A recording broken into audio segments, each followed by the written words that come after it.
Der kleine Wolf verlor seine Mutter durch das Gewehr eines Jägers, sein kindliches Heulen hallte durch den kalten Wald voller Einsamkeit und Verlust.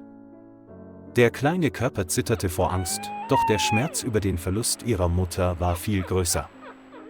Als eine Familie die Schmerzensschreie des Tieres hörte, beschloss sie, es mit nach Hause zu nehmen. Die Familie hüllte das Wolfsjunge in eine warme Decke und fütterte es mit Milch aus der Flasche. Er gewöhnte sich an die Wärme seiner Familie, klammerte sich an ihre Füße und lernte, Menschen zu vertrauen.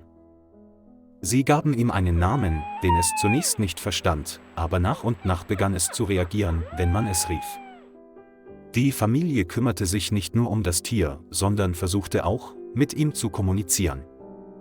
Sie hörten seinem Heulen zu, ahmten es nach und nach lernte er, darauf zu reagieren. Als er älter wurde, wurden seine Reißzähne schärfer, seine Krallen stärker und seine Ernährung änderte sich. Der natürliche Instinkt des Wolfes entwickelte sich zum Fressen von rohem Fleisch. Sein Gesicht wurde grimmig, sein Blick schärfer als zuvor, was die Nachbarn misstrauisch und sogar ängstlich machte. Sie sahen in ihm eine Gefahr, doch für die Familie, die ihn aufzog, war er immer noch ein treues und gehorsames Tier. Obwohl er verliebt lebt, blickt der Wolf immer noch schweigend in die Ferne des Waldes. In seinen Augen lag eine vage Nostalgie, er schrie oder klagte nicht, sondern stand einfach lange da und schaute. Der Wind wehte durch die Blätter und erzeugte ein raschelndes Geräusch, das etwas in seinem Kopf hervorrief, eine vage Erinnerung daran, einmal zum Wald gehört zu haben. Der Mann sah diese Szene und verstand sofort. Er musste nicht fragen oder raten, er stand einfach leise auf und ging zum Wolf.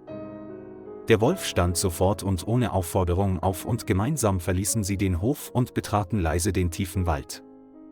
Zwei Gestalten, ein Mann und ein Wolf, gingen den Weg entlang, der in den Wald führte. Der Wolf war mittlerweile größer als der Mann und jeder seiner Schritte hinterließ tiefe Abdrücke auf dem Boden. Doch egal, wie stark es war, es ließ sich dennoch gehorsam von ihm führen und blieb weder voraus noch zurück.